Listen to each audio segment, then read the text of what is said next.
Hello everybody, how y'all doing? My name is Rafael and today I want to talk about the current state of Division 2 and if it's worth coming back to the game or even purchasing it for the first time. Keep in mind that this is my personal opinion and some people might have different thoughts about the game. Also, it's very important to keep in mind that I have purchased the Warlords of New York expansion, so my experience with the endgame is at level 40. So when it comes to level 30 players, I don't know too many things, but I will try to cover some part of the level 30 experience. So for people who don't have the expansion and don't want to purchase the expansion, I can cover them and tell them what the community thinks about the level 30 endgame. So let's get started. There are going to be timestamps on your screen right now, so you can go and check out the part of the video that you're actually interested in. So as I said, I got Warlords of New York as soon as it came out.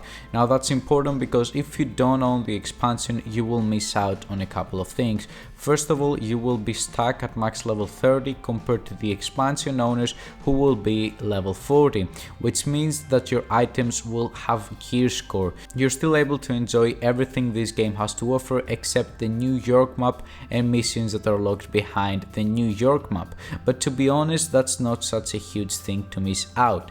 You will also be able to complete both raids in their 30 level versions, so content wise you won't really miss anything important. However, even though the developers have stated that the level 30 and level 40 players will not experience any gameplay differences because of the scaling that they have implemented, so that enemy NPCs difficulty scale according to your level. When it comes to PvP, which again the developers have said that even if you're level 30 you can face level 40 players and have no issues, the reality is that I see a lot of players who are level 30 complain about the difficulty and feel like level 40 players have an advantage over them. As I said earlier, I'm level 40 and I haven't played with a level 30 player after the expansion came out, so I cannot say for sure what's the case, but I think that if you want to experience the game the way it's meant to be played, then you should purchase the Warlords of New York. With that being said, you should stick to the video in order to see what my opinion is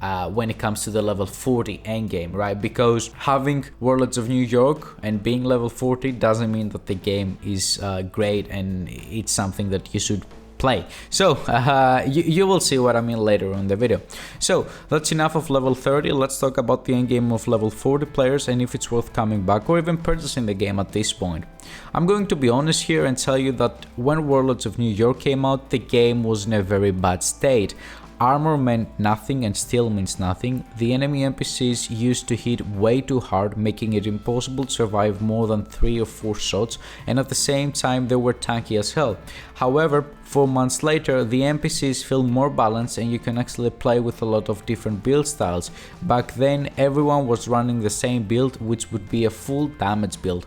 Now you can actually play with almost any type of builds. You can play with skill builds, you can play with damage builds, you can even play with hybrid builds. Everything seems to work. Not as good as it should be, but it works better than it used to work before, except the tank builds, which still they're not like a thing in this game. If you decide to go with builds like hybrid builds or with skill builds, you will not have the same results as if you were running a full DPS build, but you will definitely have more options to play with. Yeah, the game still has some issues and the community is still asking for changes, but as I'm making this video on 28th of July, the loot has been greatly improved. A lot of annoying things like getting one shot or NPCs spamming grenades with 100% accuracy have been fixed and the gameplay actually feels more fun and rewarding.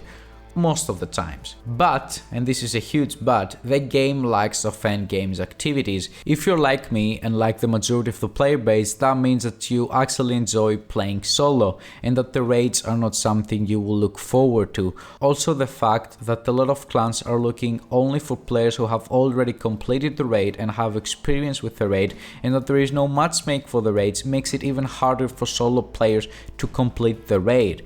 Keep in mind though that there are a few great Discord servers who recruit new players and guide them through the raids.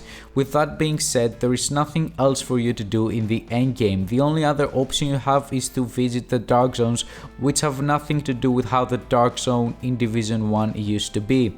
PvP in this game is really not as fun as it used to be back in Division 1. If you're looking towards a PvP endgame, then your only options are the Dark Zone and the Conflict game mode, but keep in mind, as I said, that the PvP in Division 2 is not as good as it used to be back in Division 1 for many reasons that I will not cover in this video.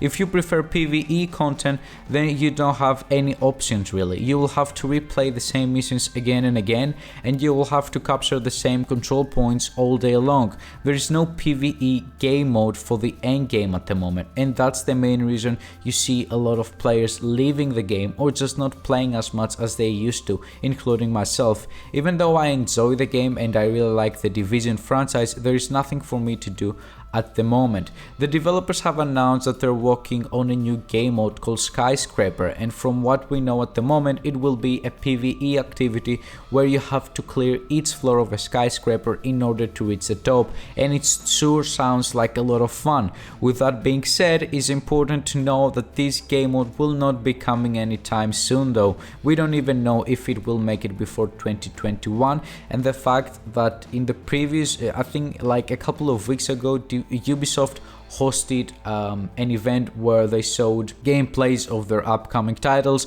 The Division 2 was nowhere to be found. Instead of seeing gameplay of the new game mode, we actually saw a couple of ducks, which made the community very angry, and which probably means that the development of this game mode is in very early stages. As it is right now, Division 2 doesn't have a lot to offer. Sure, the grind in order to get to heroic difficulty and then to complete legendary missions and the raids can be fun, and it can last for a while, since in order to do those things you will need almost perfect gear. Getting that gear can be very boring, however, since you will do the same missions again and again, and if you're really not that interested in completing legendary missions or completing raids and you're just wanna play a game and have fun, then as I told you, you will not enjoy it that much because you will be just doing the same things all over again.